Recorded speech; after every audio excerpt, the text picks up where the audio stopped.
prospects of the country.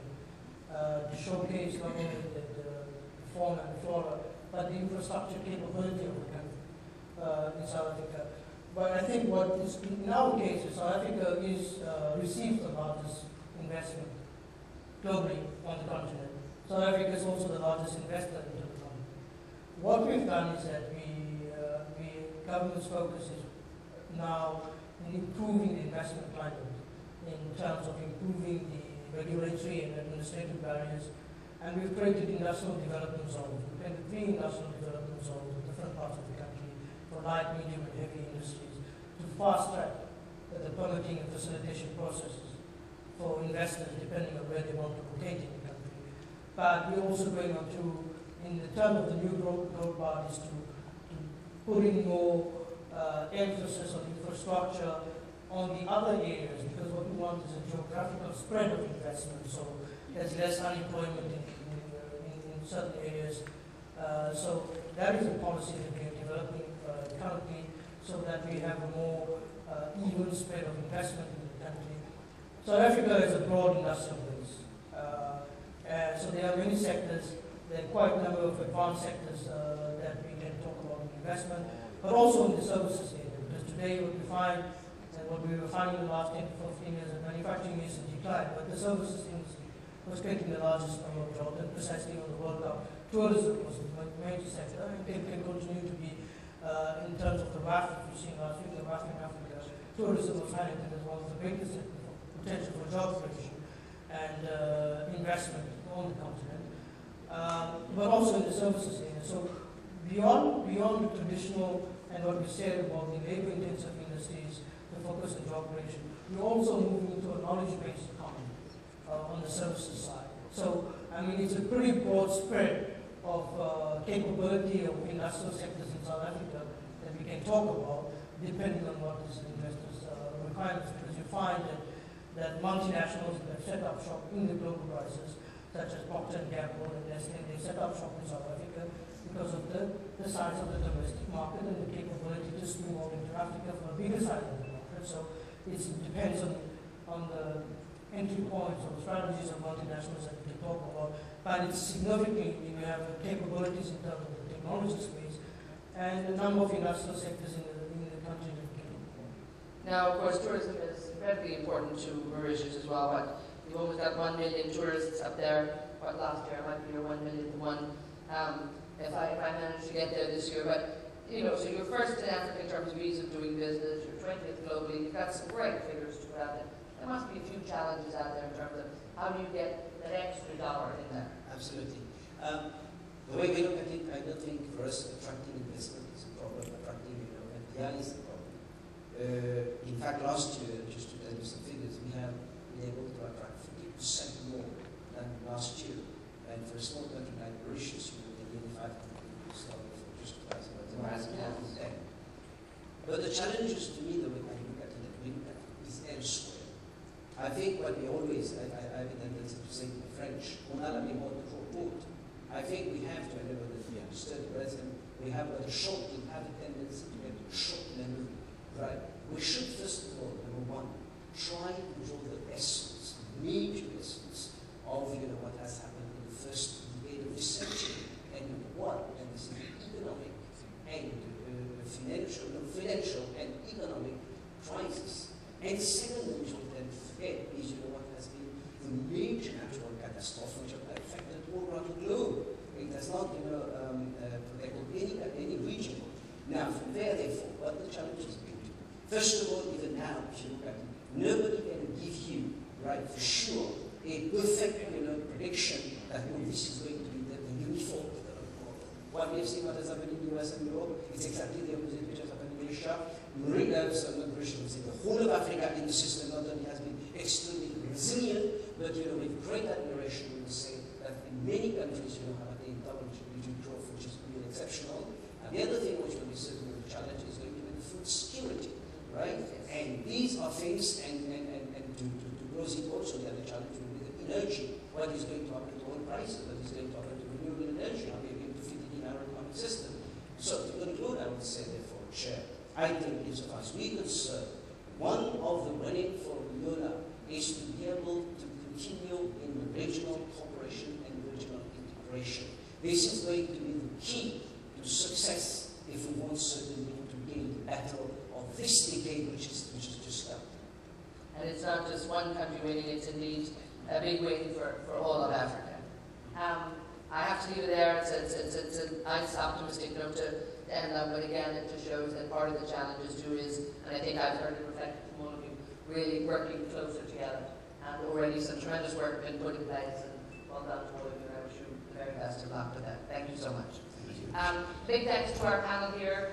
Been very, very informative here, and Africa, just keep an eye on it for the next few years. I think what everybody has been saying over the years is the tremendous amount of potential and growth that is in that country, and we are in that continent seeing it day by day. We're going to take a quick break, and when we come back, we're going to have a look now and just see how life is looking in Indonesia. It's a MANCAID, Integrated Sustainable Palm Oil Industry Cluster. And Mr. Ramon Bangun, Director of Industrial Facilitation Region 1, Director General of Industrial Regional Development, Ministry of Industry. Distinguished guests and delegates, before listening to their presentation, I would like to make some highlights on Indonesian current economic performance, just to give the audience a little knowledge about Indonesia. I believe not many of you know about Indonesia. 2 days ago, in this building, Mr. Gita, Chairman of Indonesian Investment Coordinating Board, said that Indonesia is under PR, under promoting. Many foreigners know Indonesia only about negative things like corruption, earthquake, disaster, bomb, and terrorism. But actually, Indonesia has tremendous natural resources. In terms of geography, Indonesia consists of almost 7.9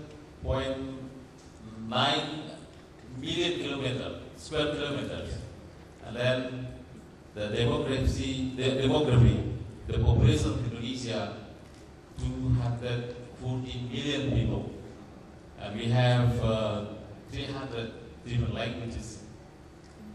And Indonesia run with the 220 billion US dollar, and 3 years to come will have 1.3 trillion. In about 2020, the GDP of Indonesia will be 2.7 trillion, 2025, but 4.5 trillion, and 2030, Indonesia will be 6 trillion. The contribution of Indonesia in the Southeast Asia is one of the biggest. That's why Indonesia now belongs to the G20. And in terms of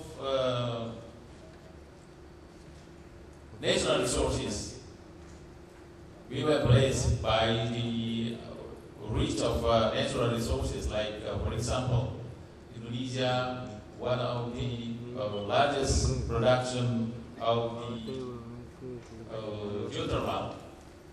The productions of the world, 40% is in Indonesia, but unfortunately only 70% has been exploited right now. So it is a big opportunity for the businessmen to come to Indonesia in this sector. And Indonesia also one of the largest producer country concerning the palm oil, for example. Now, number 1 or number 2 in the world. Number 1. And Indonesia also the largest production of the coal. Like we say, India recently in last year imported 70 million coal from Indonesia. And you know, some of the companies here in Dubai and northern part of UAE, they need some coal wanted to consume aluminum smelting in Fujairah, for example. And one of our friends here, tons per month in it from Indonesia to be imported to another country. It's fire to buy. And in terms of palm oil, Indonesia has 22 million tons, and the target of the production around 40 million tons. And this in this arena, we have targeted around 18 billion US dollar. We have a lot of natural resources to be exploited in Indonesia. That's why our delegation here is going to elaborate about the potential of national resources to be sold to foreign countries. Well,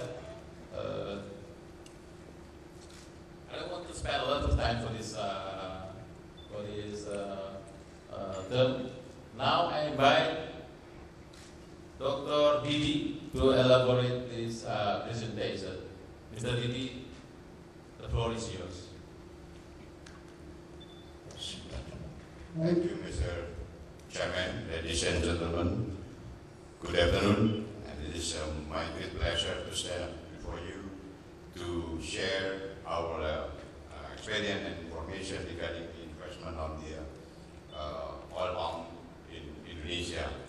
Like what already emphasized by our chairman yesterday, that Indonesia has been changing so much in the investment climate, and many policy has been issued to make a better climate for investors, especially the foreign direct investment. Now, I would like to share with you in brief regarding the policy on the investment in Indonesia. Next, please. I would emphasize on this slide that as previously the production of the CPO in Indonesia in 2010 reaching somewhat about 21 million metric tons, and would be reaching about 40 million metric tons in 2020.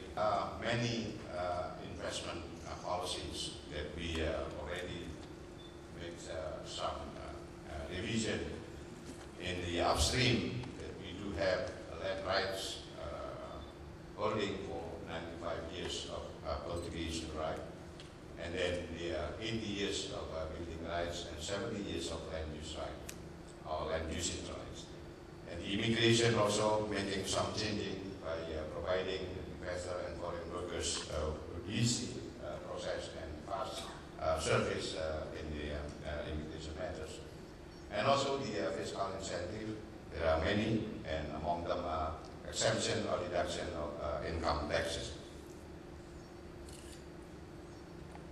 And we did already have a new law of investment in 2007, and there are some measures focus on this law. The first one is equal treatment to all of investors come to Indonesia. The second is no minimum capital requirement. And the third, free to repatriate investment and profit. And then a legal guarantee, dispute settlement, and the last is investment services. And this is all that we can offer to you for the time being, and I guess this is something that already being awaited by many investors to do a business in Indonesia. This is some how the CPO has been exported, and also for local or domestic consumption from the 20 million metric ton. That's about 40%. About 20% consumed domestically, and then about 80% has been exported, and among the exported product, there are already in process in the form of RBD, stearine, and BFAD. So this is the kind of structure of the export product of CPO. Now, the opportunity in doing business in palm oil in Indonesia, as I mentioned before, that the production of CPO are getting higher and higher, that qualify Indonesia become the #1 producer of oil palm in the world since 2007. And also, we still have available land, quote unquote, about 3.9 million available potentially to be developed for new area, and it is spread it all over the country. And the fact that the demand of biodiesel increased quite significantly, we could see as exponential increase due to the environmental concern, but it is under the strong note that as long as the price okay. And new downstream product with further development, and it is what we will concentrate on this discussion. Later, our colleague will tell a lot in detail about this one. This is to give you an idea. One province, so-called the Riau province, where offer of 8 million hectare oil palm, or 1.7 million hectare, is in this area or in Riau province, and also has a facility, the first producer of 1 million tons biodiesel in this area, and also has been developed a derivative of oil center in Riau province. Also, other provinces like Bengkulu, for example, is both provinces in Sumatra Island. There are some potential for construction of railways between South Sumatra and Bengkulu, about 160 kilometers, and then also need new construction of palm oil mills, about 11 units in this area. This is just to give you an idea how the world position of CPO production, and there are some pessimistic and optimistic scenario. Both of them are putting Indonesia a very significant player in the CPO market in the world. And the current effects on policy of the government of Indonesia. First is that the government strongly urges that the country fully support the implementation of sustainable agribusiness, that's including the sustainable palm oil conduct, what we call it the Roundtable on Sustainable Palm Oil, or RSPO. And also we start to develop our own standard that we call it the Indonesia Sustainable Palm Oil System. And sustainable palm oil development is at least facing three interests. This for people, planet, and the profit. That is amounting to approximately $20 billion investment fund that we needed to promote the sustainable palm oil development in Indonesia. Social, economic, and environmental aspect need to be integrated to assure sustainability. And this is a big issue, especially for those coming from the European company and also European countries and also the North America that request about the sustainability in the upstream production system. And the government also focused on non-forest abandoned land, and this is supported by the government degree last year, and also the 8 regulation available there to support the biodiesel or biofuel business development. And this is the commitment of the government of Indonesia for investment on top of the new investment law that I already mentioned before. There are some systems that we already implemented that we call it the one-stop policy. So you have you just go to one office and no need to go to other office to process your application for investment. And some of the area, like in Batam Island, we already applied in the online system. The government also promote the mutually advantageous commercially beneficial contracting and partnership arrangement between large-scale foreign company and local firm and small and medium-sized business. And also we promote the investment climate by selecting the 7 regional champions for investment with 3 palm oil clusters in Sumatra. First in North Sumatra, that's the one that we're going to present it by our colleagues, and support by 3.5 million tons feedstock for oleochemical and other derivative product of the CDO, Riau, and also in East Kalimantan. And now is some discussion are still going on in Indonesia to develop a more widened corridor of the economic development that we call it.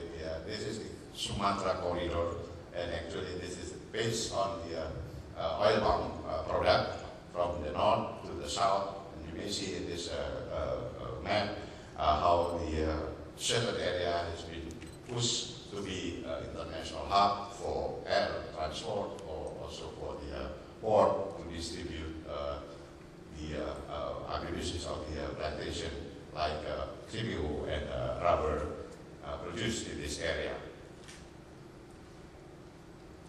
Now, there is also some big discussion, and until now still many arguments how the derivative product will be benefit or profitable for agribusiness in oil palm.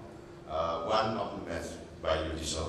There are many advantages of this, and some of them are superior to the other competitors of the vegetable oil. And also the fact that we face how many countries have a reluctance to use the CBO, especially because the negative campaigns from the NGO, and this is, we have to face with it, and we are trying to get a better picture and also a good agricultural practices to convince the customers that this is exactly sustainable for the environment. And also on the environmental side, on the climatic change and the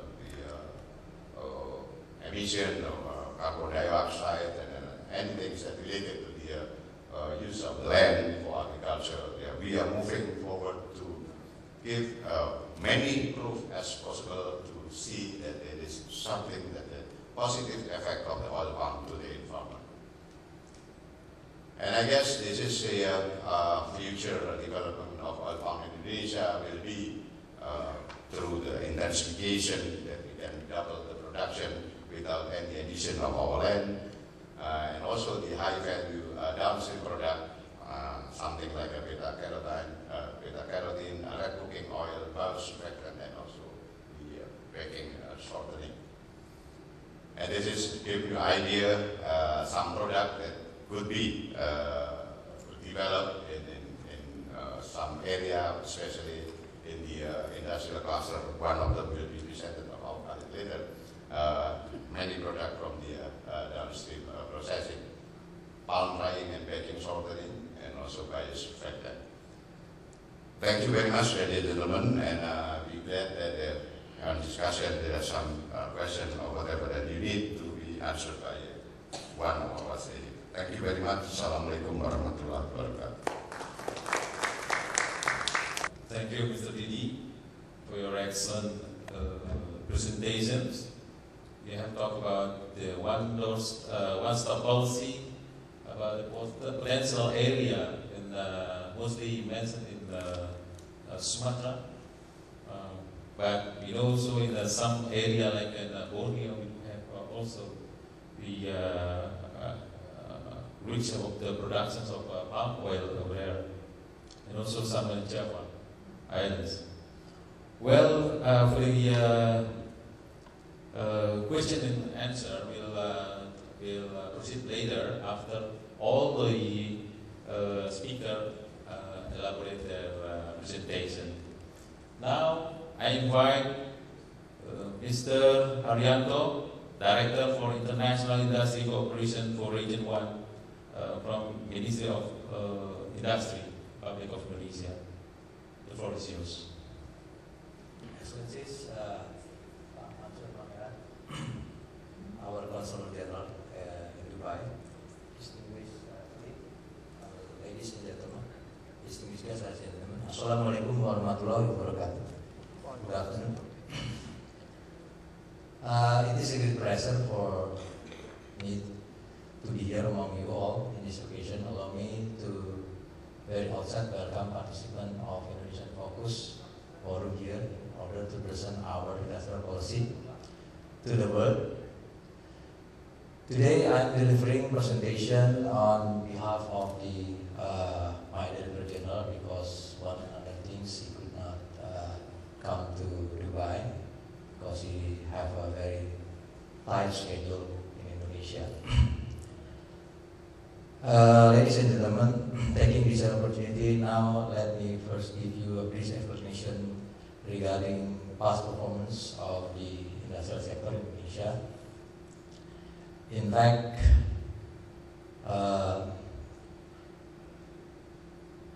the contribution of industrial sector in Indonesia to the GDP tends to increase from only 6.9% in the 60s, and now it's become 25 up to 30% in the last 10 years.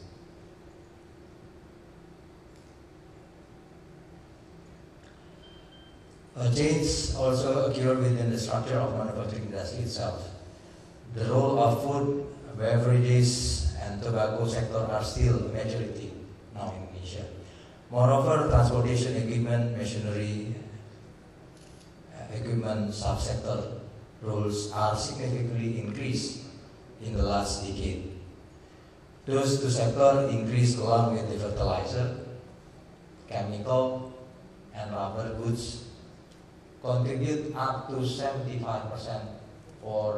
from the GDP of industrial sectors. Our top manufacturing product export during 2005 up to 2010 also grew by an average 11%, where, as my colleague mentioned, CPO is one of the biggest export of Indonesia. And rubber, followed by rubber, steel machinery, automotive, steel machinery, equipment, automotive, are among with the highest growth. Ladies and gentlemen, now allow me to brief you about the recent industrial policy development that might be beneficial to export business opportunity in Indonesia. Apparently, economic development in Indonesia needs support for various types of infrastructure such as transportation, telecommunication, sanitation, and energy facilities.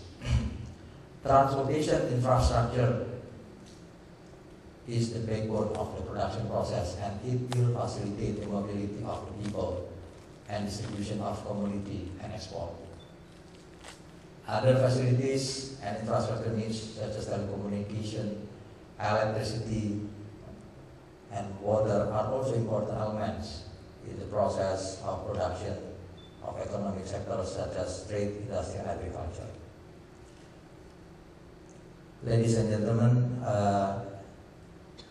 now I would like to give you about the Priority Development Program up to 2014, as you may see in the slide.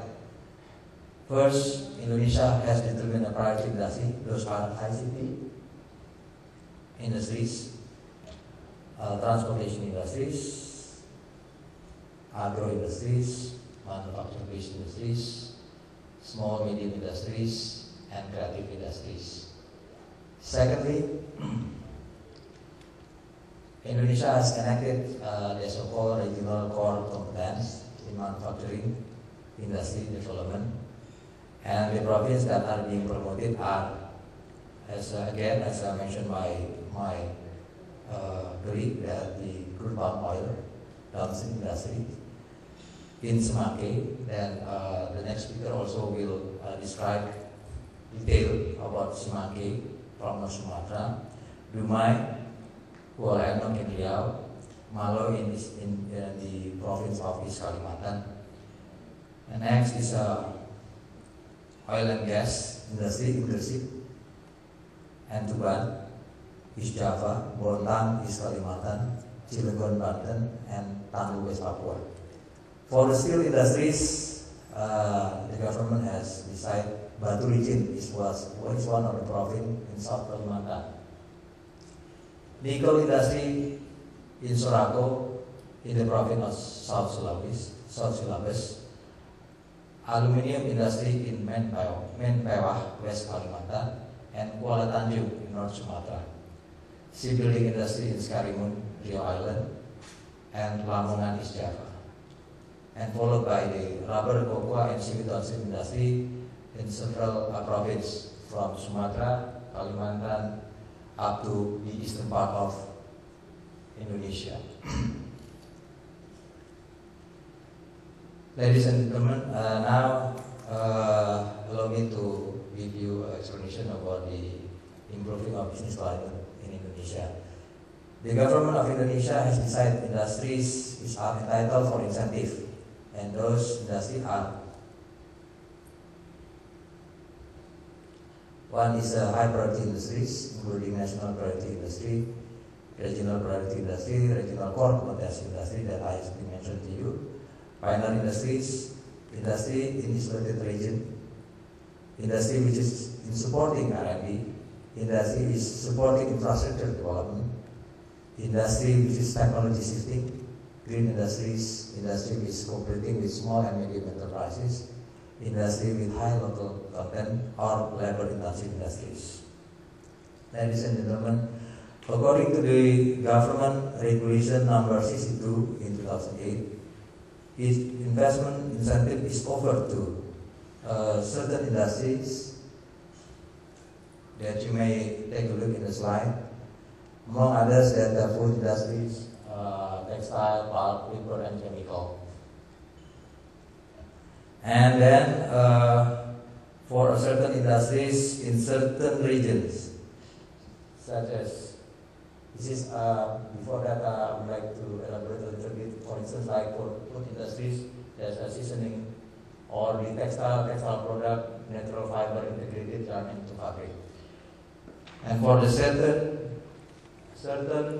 industries in certain regions, food crops and seeds, horticultural production, food processing industries, agro-based, leather, and so on.